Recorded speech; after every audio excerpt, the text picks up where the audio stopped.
क्या आपने कभी ये महसूस किया है कि किसी से बात करने से ठीक पहले आपके भीतर कुछ बदल जाता है?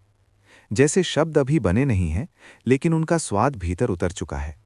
कभी हल्का कड़वा, कभी तीखा, कभी बहुत भारी। कई बार ऐसा भी होता है कि हम कुछ बोलते नहीं हैं, फिर भी भीतर थक जाते हैं, जैसे कोई लंबी बातचीत हो चुकी हो। ये कहानी उसी थकान से शुरू होती है, उसी अनकहे बोझ से जिसे हम रोज अपने साथ ढोते हैं, बिना ये जाने कि वो आया कहाँ से। नमस्कार मित्रों। आज मैं आपको किसी शास्त्र की कथा नहीं, किसी दूर के समय की कहानी नहीं, बल्कि एक ऐसे व्यक्ति की यात्रा सुनाने जा रहा हूं जो हम सब जैसा ही था। उसका नाम बहुत साधारण था, आरव।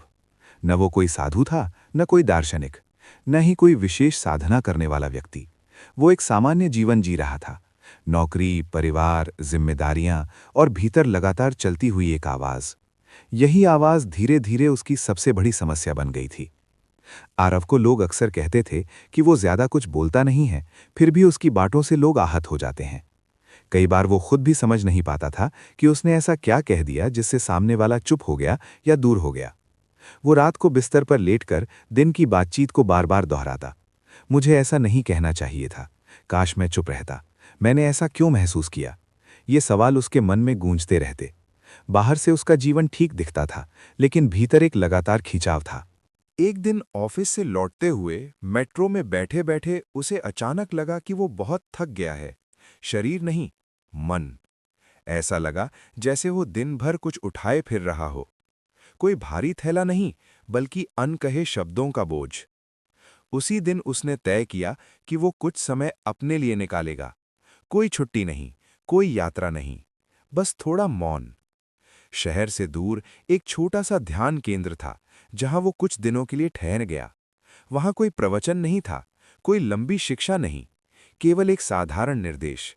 बैठो, सांस को देखो, और जो भीतर घट रहा है उसे बिना बदले देखो। आरव को यह बहुत आसान लगा। उसे लगा इतना ही तो करना है। लेकिन जैसे ही वो बैठा, भीतर कुछ और ही होने लगा। पहले दिन उसे शांति नहीं मिली, उल्टा मन और ज्यादा बेचैन हो गया। पुरानी बातें, अधूरी बातचीत, दबे हुए गुस्से, सब जैसे एक एक करके सामने आने लगे। उसे लगा कि ध्यान तो शांति के लिए होता है, यहां तो अशांति बढ़ रही है। वो उठ जाना चाहता था, लेकिन किसी तरह बैठा रहा। दूसरे दिन, तीसरे दिन वही क्रम चलता रहा। लेकिन चौथे दिन कुछ अलग हुआ। वो सांस देख रहा था, और अचानक उसने महसूस किया कि किसी विचार के आने से ठीक पहले शरीर में एक हल्की सी हरकत होती है। सीने में कसाव, पेट में हल्की ऐंठन, गले में अटकन। ये कोई शब्द नहीं था, कोई विचार नहीं था, फिर भी कुछ था, जैसे कुछ बनने ही वाला हो। उस दिन पहली बार आरव ने समझा कि जो वो दिन भर मैं सोच रहा हूं कहता था, वो सोच वास्तव में बहुत बाद में आती है। उससे पहले कुछ और चलता है, कोई सूक्ष्म हलचल, कोई ऊर्जा। वो उस हलचल को देखता रहा, न उसे ठीक करने की कोशिश की, न दबाने की, बस देखा। धीरे धीरे उसे ये भी दिखने लगा कि इसी हलचल से अर्थ बनता है। बिना शब्दों के ही मन तय कर लेता है कि ये अच्छा है या बुरा, सुरक्षित है या खतरनाक, अपना है या पराया। ये निर्णय इतना तेज होता है कि हम उसे पकड़ ही नहीं पाते। लेकिन जब आरव चुपचाप बैठा रहा, तो पहली बार उसने उस क्षण को महसूस किया जहां अर्थ जन्म लेता है। एक दिन ध्यान के बाद किसी ने उससे साधारण सा सवाल पूछा। सवाल सुनते ही भीतर वही पुराना कसाव उठा। आमतौर पर इसी कसाव से शब्द निकलते थे, थोड़ा कटु, थोड़ा रक्षात्मक। लेकिन इस बार आरव ने कुछ नहीं कहा। वो बस उस कसाव को महसूस करता रहा। कुछ क्षणों बाद वो अपने आप ढीला पड़ गया। शब्द आए, लेकिन अलग थे, हल्के, बिना चोट पहुंचाए। उसे जैसे कोई बड़ा रहस्य समझ में आ गया कि शब्दों की समस्या शब्दों में नहीं है, वे तो आखिरी कड़ी हैं। असली खेल उससे बहुत पहले शुरू हो जाता है। उस दिन के बाद आरव ने अपने जीवन को प्रयोगशाला बना लिया। हर बातचीत, हर प्रतिक्रिया, हर चुप्पी उसके लिए देखने का अवसर बन गई। जब कोई उससे असहमत होता, वो देखता कि भीतर क्या उठता है। जब कोई उसकी प्रशंसा करता, वो देखता कि भीतर क्या हिलता है। धीरे धीरे उसने ये भी देखा कि आंतरिक संवाद जो वो खुद से करता रहता था, वही उसे सबसे ज्यादा थकाता था। बाहर की दुनिया उतनी कठोर नहीं थी जितना उसका अपना मन। कई बार वो देखता कि कोई घटना एक बार घटती है, लेकिन भीतर 100 बार दोहराई जाती है। वही शब्द, वही दृश्य, वही भावना, और हर बार शरीर फिर से वही तनाव महसूस करता है। उस दिन उसे समझ आया कि दुख का बड़ा हिस्सा वर्तमान में नहीं, स्मृति और कल्पना में जीता है। एक शाम वो ध्यान केंद्र के छोटे से बगीचे में बैठा था। सूरज ढल रहा था, हवा में हल्की ठंडक थी। उसने महसूस किया कि भीतर कोई बातचीत नहीं चल रही है, कोई टिप्पणी नहीं, कोई मूल्यांकन नहीं, बस एक शांत उपस्थिति। उस मौन में उसे पहली बार ये एहसास हुआ कि चुप रहना और मौन में होना ये दो अलग बातें हैं।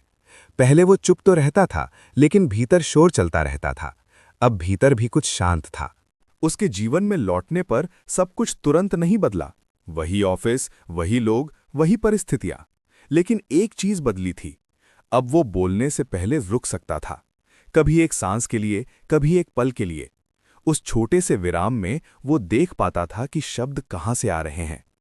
अगर भीतर अशांति होती तो वो बोलने को टाल देता, अगर स्पष्टता होती तो शब्द अपने आप सही ढंग से निकल आते। लोगों ने भी धीरे धीरे फर्क महसूस किया। वही आरव, लेकिन उसकी उपस्थिति अब अलग थी। वो कम बोलता था, लेकिन जब बोलता था तो शब्दों में वजन नहीं, स्पष्टता होती थी।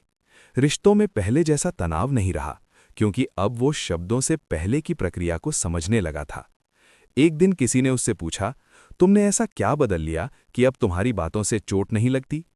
आरव मुस्कुराया। उसे कोई सिद्धांत समझाने की जरूरत नहीं लगी। उसने बस इतना कहा, अब मैं शब्दों को नहीं, शब्दों के जन्म को देखता हूं। यही इस कहानी का सार है।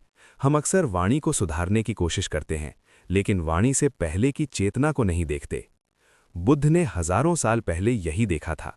उन्होंने कहा था कि मन ही सब कुछ है, लेकिन मन भी कोई एक चीज नहीं है, वो एक बहती हुई प्रक्रिया है। अगर हम उस प्रक्रिया को देखना सीख लें तो कर्म का पूरा चक्र बदल सकता है। ये कहानी किसी आदर्श व्यक्ति की नहीं है। ये उस यात्रा की कहानी है जो हर इंसान कर सकता है।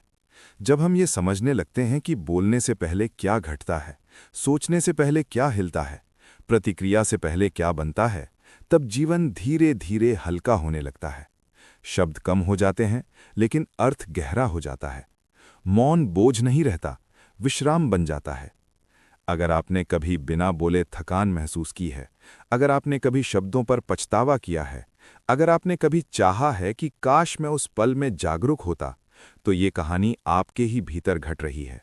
फर्क सिर्फ इतना है कि अब आप उसे देख सकते हैं। अध्यात्म कोई दूर की चीज नहीं है, वो इसी क्षण में, इसी सांस में, इसी शब्द के जन्म से पहले मौजूद है।